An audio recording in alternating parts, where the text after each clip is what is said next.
Tidak Tuhan kecuali Anta. Makanya kalau kita belajar tauhid, tauhid yang pertama adalah la ilaha illallah. Itu tauhid yang paling awal itu. Ketika seseorang itu sedang belajar tauhid, yang pertama adalah la ilaha illallah.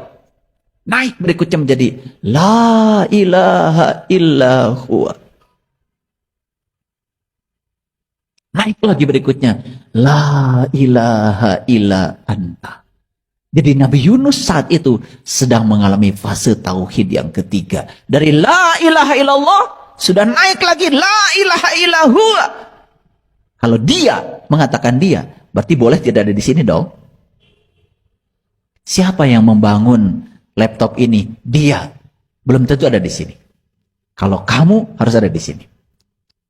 Dan puncak tauhid yang terakhir adalah la ilaha illa ana. Jadi la ilaha illallah naik lagi menjadi la ilaha illallah, naik lagi menjadi la ilaha illa anta.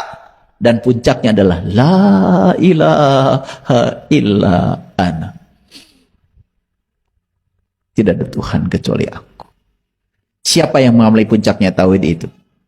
Dalam Quran diabadikan puncaknya tauhid itu dialami oleh Nabi Musa dalam Quran surat Toha. Innani anallah la ilaha illa ana fa'budni wa aqimis sholata li zikri.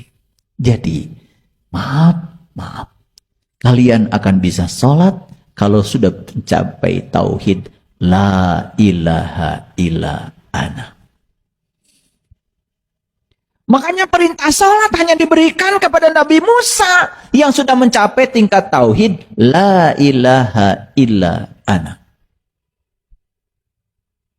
Jadi nggak bisa sembarang.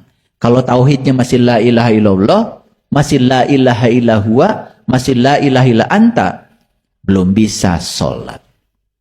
Makanya sholat itu bukan menyembah, tapi sholat itu adalah sadar dengan kehadirannya.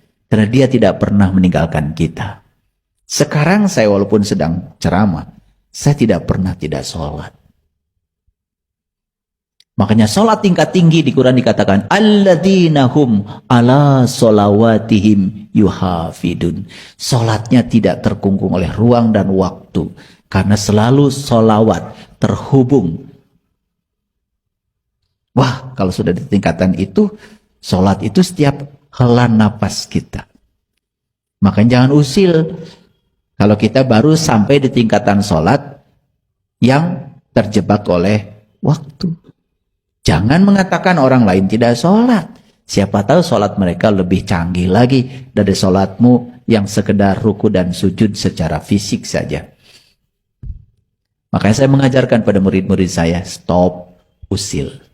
Jangan komentar. Jangan usil, maafkan, biarkan. Urusi saja dirimu sendiri. Jangan suka ngurusi orang lain. Jadi apa itu kelahiran? Kelahiran itu saat ruh ditiupkan ke dalam tubuh. Paham? Apa itu kematian? Saat ruh keluar dari tubuh. Nah, kapan ruh ditiupkan ke dalam tubuh?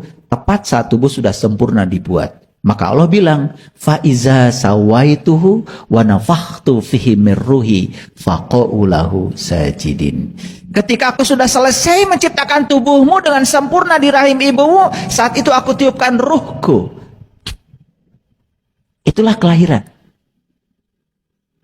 Paham sampai sini? Oke.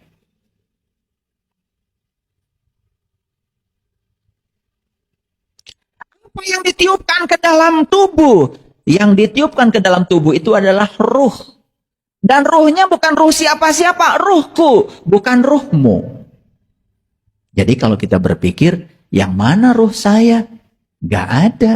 Karena yang ada adalah mirruhi, ruhnya Allah. Jadi siapa saya? Jawab sendiri ya. Kan tidak ada ruh saya. Yang ditiupkan Allah itu adalah ruhku, kata Allah. Tidak ada ruhmu. Allah tidak pernah meniupkan ruhmu. Tidak, yang ditiupkan adalah ruhku. Nah, dalam ruh itulah ada jiwa. Jadi, keseluruhannya disebut ruh, bagian dari ruh ada namanya jiwa. Itulah dirimu, itu diri sejatimu, yang sering disebut dengan nur insan.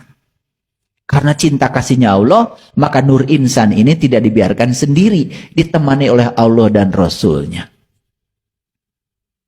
Rasul yang mana? Rasul sejati, yang punya sifat sidik, amanah, fatonah, balagoh, ada dalam diri kita, ada hidup dalam diri kita itu. Sayang sekali banyak yang tidak tahu. Nah, itu cinta kasih semesta. Jiwa kita ini tidak pernah tidak didampingi, sekotor apapun. Didampingi oleh Allah dan Rasulnya. Di sini. Itulah pentingnya kalian mengalami syahadat sejati yang itu. Itu yang disebut dengan syahadat suci. Itu yang harus dialami. Kalau syahadat kita belum di tingkat itu, baru di tingkat mulut di sini, itu masalah kita. Sehingga kita tidak pernah bisa sholat dalam tingkatan Ibrahim. Makanya maqamu Ibrahim sholat. Sholatlah kamu di tingkatan Ibrahim. Karena Ibrahim sebelum sholat kan berjumpa dulu dengan jati dirinya yang sejati.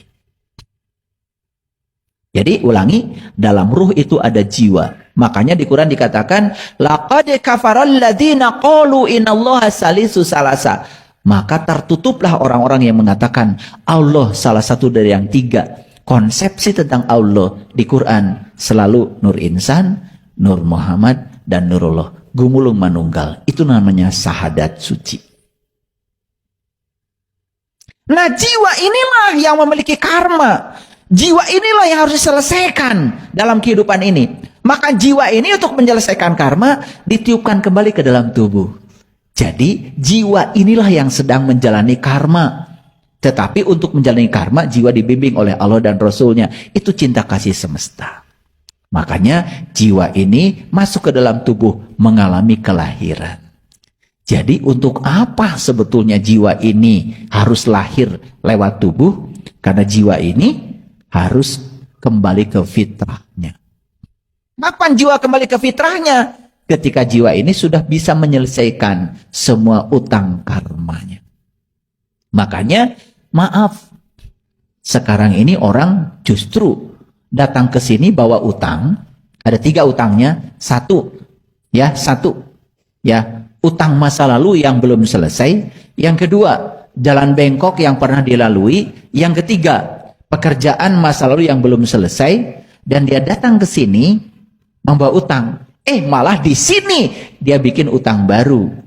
Jadi utang lama tidak terbayar, utang baru dibuat lagi. Akibatnya dia bertumpuk-tumpuk utang. Itu yang dikatakan Rasulullah, janganlah kamu mati membawa utang. Nah, selama ini utang yang dimaksud oleh kita adalah ke BRI, ke BCA. Lah kalau utang itu kalian mati, ya enggak apa-apa. Nanti kan BCA juga cari ahli warisnya. Karena saat